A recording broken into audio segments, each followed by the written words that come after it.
What's up, guys? Bang, bang. Lunch money time. While Wall Street's trying to get rich, the rest of us just trying to get our lunch money right. I'm here with the beautiful, intelligent Polina Marinova Pompliano, or PIMP. Y'all know what it is. Don't forget that lunch money is now sponsored by BlockFi. You can earn up to 8.6% APY in an interest-bearing account. Yesterday, I got my interest payment. I hope you did too. If you didn't, go sign up for BlockFi. BlockFi.com/pomp. POMP. BlockFi.com/pomp. And you can get an interest-bearing account that earns you up to 8.6% APY. I thought the code had something to do with lunch money, but I'm wrong. They actually go to the same place. Oh, no problem. Great. I learned that yesterday. So why did you switch it from lunch money to Pomp? Sounds a little egotistical, don't we think? No, it's easier to remember. No, it's not. Yeah, People watch lunch money. Lunch money's easier to remember. Yeah, but see, Pomp. They might confuse Pomp with Pimp. But Pomp and Pole. Pimp. All right, what's going on? Let's go. The global economy is not looking great. The CEO of Deutsche Bank said the global economy will not return to pre-coronavirus levels for a long time. Business activity in the Eurozone dropped sharply in the wake of the strict lockdown measures imposed in March, but have somewhat rebounded in recent months following the easing of certain restrictions. Does he say how long? Nope. No. So much longer than we assumed today, he said. Okay. I mean, look, I don't know why this is newsworthy. Whenever people say things like, "Oh, it's going to take much longer than we thought." No, but what do we think about like the global situation, not just in the U.S.? Like, how long do we think the global economy will recover? Well, it's the same thing everywhere, right? In terms of everyone went into lockdown, you literally shut down economies, and so they don't. You don't just get. It's not like a light switch. You can't just turn the economy on, shut it off, turn it on, shut it off, turn it on, shut it off. That's not how economies work. Mm-hmm. And so if you think of just an individual business, regardless of what country they're in, what currency they use, what language they speak, any of that stuff, you cannot run a business every day, be working to build that business. All of a sudden, somebody says, stop. You literally have to send everybody home. In many cases, fire them, furlough them, whatever. And then all of a sudden, somebody says, okay, turn your business back on. Like, it doesn't work that way. He did offer, though, he said, the pre-crisis level will be difficult to reach and it will take a long time. This is not going to happen this year and not next year either. So we're looking at maybe 2022. Yeah. And I also think the other piece that people forget is like they think of just like the individual employee. So we send all of our employees home. Let's get our employees back. Right. Like that's pretty, quote unquote, easy in the sense of you can go call them, whatever, but also they may have taken other jobs, unemployment may be paying them more. Like there's complexity to just getting your employees. You might not have the money to hire them all back. All of that. But the more complex thing is, what if your supply chain has been shut down? So if you're a restaurant, you need to get food. Now you got to call back up your supplier and say, hey, I need this food. They say, great, we'll get it to you in 3 weeks. Right? Or they say, hey, you know what? We can't actually get it because we're having trouble sourcing it from X location in part of the global supply chain. So it's just when you break all this stuff to build it back in a efficient manner takes a long time. And so I think that and it's not weeks, right? I mean, it is literally going to be years. I'm really mad at the politicians. Yeah. I don't think they should be making the decisions. I think I should. Naval had a great tweet the other day, or I think it was yesterday. He said, we should put the politicians and the journalists on unemployment and the lockdowns will end immediately. Think about that, right? What's next? Man. Okay, then. So today in New York City, gyms are allowed to reopen at, I think, at a 25% capacity. But the owner of the New York Sports Club chain said it may need to file for bankruptcy in the near future because everything's been shut for so long. So yeah, I mean, I don't know what's going to happen. Also, my question is... Oh, go ahead. Go ahead. No, go. My question was going to be, to you, Governor Cuomo, how does it make sense to open gyms before indoor dining? Indoor dining, people are separated on tables. You can be in your own little pod. Gyms, you're touching, you're sweating, you're moving around people. I don't like it. I mean, look, there's definitely nonsense. There's another word I want to use, but I'm not going to use it. But there's a lot of nonsense that's going on right now in terms of picking favorites in industries. You know, the gyms get open, but the restaurants, you can only have people casinos outside. Casinos are up next, apparently. Yeah, I mean, look, it's all nonsense, right? And then you look at like the CDC report, and the CDC report that came out said it was like 96% of people who have died, I'm going to put it in air quotes, had pre-existing conditions, right?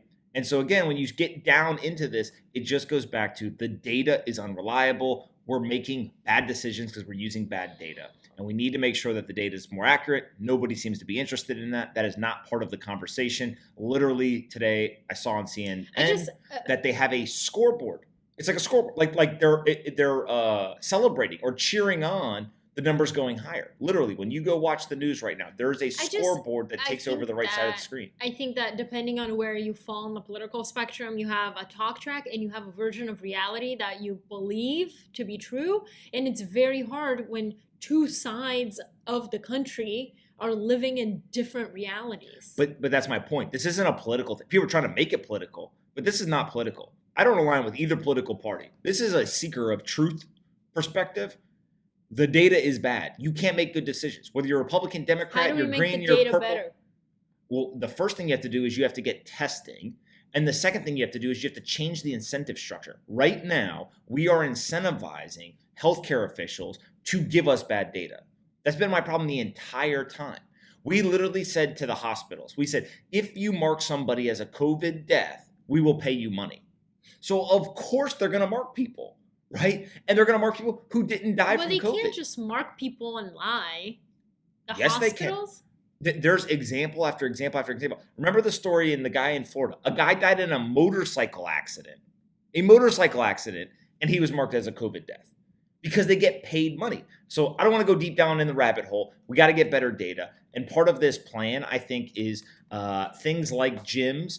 The whole reason why New York Sports Club is saying that they may go out of business is because they have debt and they don't have enough cash on hand. This isn't a thing like, oh, we don't want to pay or whatever. It's they literally don't have enough cash flow to have the cash in the bank to be able to pay off the loan when it comes due in November.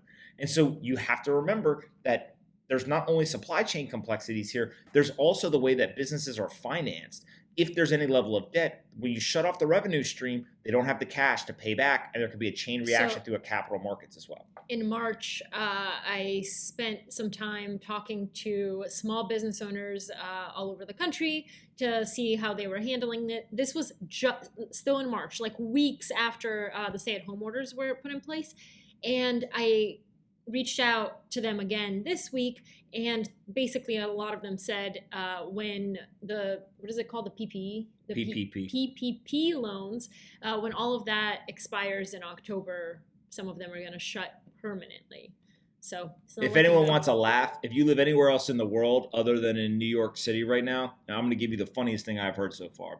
The mayor of New York said he's not allowing restaurants to let people indoors until there's a vaccine.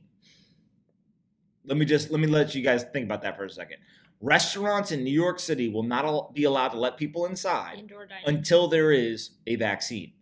Which first problem is there's no guarantee that there's going to be a vaccine. The second problem is that could take 18 to 24 months. Or more. So somehow we went from flatten the curve to now we have to prevent every single death and there has to be a vaccine in order to open the economy. These people are insane. Next topic. Okay. Okay, so TikTok. I don't know really what's going on. It says a deal for TikTok's U.S. business is facing new hurdles as the U.S. deadline for a sale approaches. An announcement of a deal was expected, but basically on Friday, Chinese officials had introduced new restrictions on technology exports that could require Chinese approval for TikTok to sell its algorithm, which is a core value of the app. Reminder, the U.S. and China, they're at war. But they're engaged in an economic war. They're engaged in a technology war. They're engaged in every single form of combat other than a violent combat. Does that mean that, you know how TikTok was like, China, we don't report to China, we don't talk to China, but now China's like, we want to know. We want to be involved in the process of the algorithm being sold off. Well, no, I mean, look, they're essentially planned economy, which means that the government has a lot of say over things. There's a Chinese company that owns this product, right, and they're basically saying you can't export your technology without our approval. Okay, again, that's their right. That's the country they live in. That's the leadership's decision, whatever. But it just goes to show that they are playing different rules. And by the way, in the U.S., we have similar types of rules, right? There's certain things like U.S. companies can't do business with Huawei. So is it like national security? Well, I don't know if they went that far as to say that, but there's definitely this ratcheting up between the United States and China, and they are engaged in this competition. War may be an aggressive way to describe competition, but that competition is on the economic side, it's on the social side, it is on the democratic ideal side, and now it's on the technology front. And we are seeing two countries manipulate and use the corporations within their borders as tools in this like geopolitical showdown. Good for TikTok US CEO who resigned. He was like, peace out. I did not sign up to be a pawn in your big ass game. All right, ready? True. Yes. Okay. Michael Jordan, so, what up? Shares of DraftKings jumped 13% in pre-market trading after the company said Michael Jordan is joining the betting company as a special advisor to the board of directors. First of all, do we think Michael Jordan, given his past, should be advising a betting company? Michael Jordan is the best person in the world to be ready to help them with some little betting. For those that don't know, Michael Jordan is the best player ever to live. I don't care what you say. Don't leave any comments telling me that LeBron or Kobe's better. Scottie Pippen. No. Michael Jordan's the best player to ever play the game of basketball. But on top of that, he has a very, very deep history of gambling. And so this is a way for people to gamble. He enjoys doing it. That's fine. He understands sports. He understands gambling. Makes a ton of sense. Go ahead. What do you think? So do you think, like, what's the benefit for him? Well, he got a bunch of money. Oh, equity? Probably. Yeah, he probably got a bunch of equity. And he may have even invested alongside it. I mean, look, you got to remember, DraftKings went public through a SPAC. That SPAC, post-SPAC kind of public maneuver, I think it went from like $3 billion to a $13 billion market cap. So anytime that you see this, where they're basically building value, right? And they're attracting successful entrepreneurs. Did you know that Jordan is the owner of the Charlotte Hornets franchise? Yeah, have you been living under a rock? You don't even know where the Charlotte Hornets are. In Charlotte, North Carolina. Okay, great. What sport do they play? Basketball. Yeah, they do. What colors are they? Blue. No. Well, kind of. You're not. Baby wrong. blue. No, it's turquoise, but that's fine. It's baby blue. Do you know who Muggsy Bogues is? Yes, he's small. Yeah, a little short guy. Yeah, he used to play there. Oh, I remember. This was in a Lunch Money episode from like 1992. Okay. So Michael Jordan, by the way, is a billionaire, for those that don't know. Go ahead. Okay. Really? Is he really? Yeah. A billionaire? Yeah. Damn, Michael. Yeah. Killing it. All right. Priscilla Chan and Mark Zuckerberg are putting up $300 million to promote safe and reliable voting in states and localities amid the pandemic. So they're basically donating their money to election infrastructure. What do you think? I think that's good. I mean, it's very focused. It's very specific. It's not just like I'm going to donate it to a political party, even though they probably are. Yeah. When I worked there, I'm all about voting. We launched a product that did voter registration. So basically, there was a thing in the news feed that allowed you to register to vote. It was responsible for a lot of people registering to vote in countries where we launched it while I was there. This is very similar in that I don't care how you vote, but a very important part of a democratic nation is to have secure, well-trained, efficient, and trusted, legitimate voting infrastructure. And so things are going to stuff like staffing, training, equipment, etc. People will try to politicize something like this, but I think this is the most non-political way. I think that's great to try to ensure that people can go and vote. Yeah, it's good. It's good. That's part of being a democracy. All right. All right. What's next? So I don't even want to tell you because you're gonna be like, "I told you," but you didn't tell me because they didn't. Okay. So do you remember a few days ago when one of the topics on Lunch Money was McDonald's, and the woman was lying? I don't know if she was lying, but the woman said that from like 1996 or something, she put a burger and fries from McDonald's in a closet. Yep. It has been perfectly preserved. Okay, so out of nowhere, without being prompted, McDonald's came out with a statement saying that its burgers do decompose, busting this myth. So, you know, there's been a myth that its burgers do not rot, saying its food. But it said its food would decompose in the right environment. That's a little tricky. It's almost like I knew I could sniff out Wait the a garbage. second, though.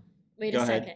Without sufficient moisture, either in the food itself or the environment, bacteria and mold may not grow, and therefore decomposition is unlikely. So I bet you it wasn't damp in her closet. What is she doing, a science experiment where she's got it locked in a moisture-free box? Yeah. Is that what really? That's what she opened a shoebox. In 1996. Yeah, but there's no moisture in there. A shoebox is not like air sealed. I know, but there's no moisture. Have you ever put anything in a closet and seen what happens when you leave it there for a little bit? Yeah, my shoes. And what happens? I don't know. Sometimes like they get all like Oh, interesting. No, like what is it called? Like harder, not moistured. Okay. We're not going to do a science experiment today, but like I said, this is all nonsense. Yeah. So look closely. The burgers you're seeing are likely dried out and dehydrated. McDonald's said that happens to my shoes. And they're saying their burgers were 100% beef with no fillers or preservatives. Should we get some McDonald's today? No, let's go. What's the next thing? That's it. That's it? And I have a joke. All right, what's your joke? All right. People are shocked when they find out I'm a terrible electrician. Not even, I can see it right here. Guys, yesterday Anthony called Lake Como Lake Cuomo. I did do that on a call with somebody. Who like basically lives in Italy. Yeah. I was telling them that we went to Lake Como and instead said Lake Cuomo. And then I just heard a little bird chirping in the background, giggling to herself. I was dying. I was like, you've been reading the news too much, Wen. Yeah, exactly. Okay. All right, anything left for the people? I like the people. Be kind to your friends. By the way, I saw your comments. I heard that you didn't like the Brad Pitt thing, but I did. But I understand, so we will not be including celebrity gossip any longer. But if you want me, just call me. No, celebrity gossip. I don't have time for any of this garbage. I'm here to talk about the news, and let's move on. All right, guys, that's it for Lunch Money today. Well, while she's trying to get rich, let's trying to get our lunch money right. We'll see you tomorrow. Bang, bang. Hope you guys enjoyed this episode of Lunch Money as much as we did. And don't forget, Lunch Money is now sponsored by BlockFi, so go check them out. There's a link in the description that you can click on. I'm an investor, a user, and a huge fan. What? You're a bigger fan of BlockFi than you are of me? BlockFi is my second favorite thing in the world behind Polina. They've got 3 products. They can give you a US dollar loan. You can earn up to 8.6% interest on an interest-bearing account, or you can buy and sell cryptocurrencies on their crypto exchange. I personally use the interest-bearing account. There's not very many places where you'll find up to 8.6% interest on a deposit in an interest-bearing account. Go do your own research. There's risk associated, but 8.6% is pretty compelling. So click on the link in the description, say thanks to the folks at BlockFi, subscribe to our channel, like the video, annoy Polina in the comments, and we'll see you guys tomorrow. And be kind to your friends.